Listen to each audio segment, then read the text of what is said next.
పరిస్థితి ఉండేది కాదు, విత్తనాలు ఇచ్చే పరిస్థితి ఉండేది కాదు, ఎరువులు అందించే పరిస్థితిలో లేనటువంటి పరిస్థితి ఉండేది. చివరికి కష్టపడి పండించినటువంటి పంటకు కూడా గిట్టుబాటు రానటువంటి పరిస్థితి ఉంటే ఆత్మహత్యలు కూడా అనేక మంది భారతదేశంలో అత్యధిక ఆత్మహత్యలు రైతులు జరిగినాయి అంటే కాంగ్రెస్ ప్రభుత్వ హయాంలో జరిగినాయి.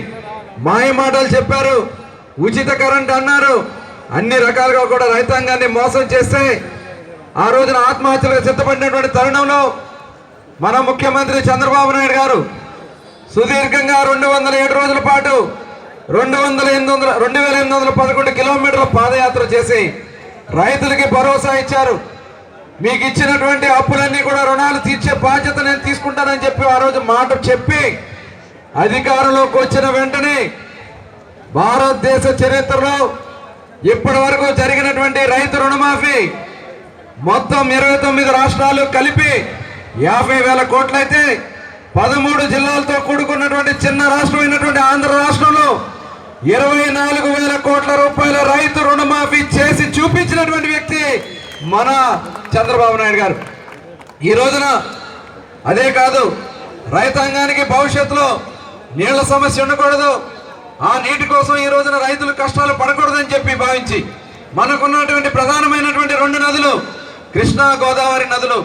ఈ రోజున కృష్ణా నదిలో చూసుకున్నట్టయితే సాగునీరు కాదు కదా, కనీసం తాగడానికి కూడా నీళ్ళు లేనటువంటి పరిస్థితి ఉంది. దాన్ని గమనించి గోదావరి జలాలు ప్రతి సంవత్సరం కూడా 3,000 టీఎంసీ సముద్రంలో పోతా ఉంది. ఆ 3,000 టీఎంసీలోంచి ఒక 80 టీఎంసీ గారి కృష్ణా నదిలోకి తెచ్చుకోగలిగితే ఆంధ్ర రాష్ట్రంలో కరువు అనేది ఉండదు.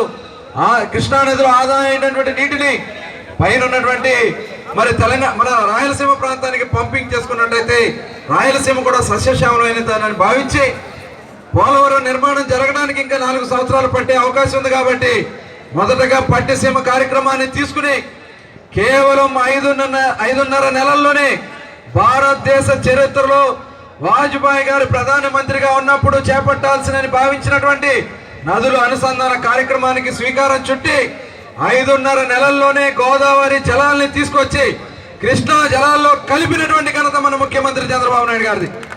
కొన్ని ఇబ్బందులు ఉన్నాయి, ఆ ఇబ్బందులన్నీ కూడా భవిష్యత్తులో అధిగమించాలి. ఈ రోజున అక్కడ ఉన్నటువంటి రైట్ కెనాల్ మొత్తం కూడా పూర్తి చేసుకోవాలి. అలాగే హంద్రీనివా, గాలేరు నగరి అటు రాయలసీమ ప్రాంతంలో పూర్తి చేసుకోవాలి. ఎన్నో సంవత్సరాలుగా ఉన్నటువంటి తోటపల్లిని ఈ రోజున ఉత్తరాంధ్రలో తోటపల్లిని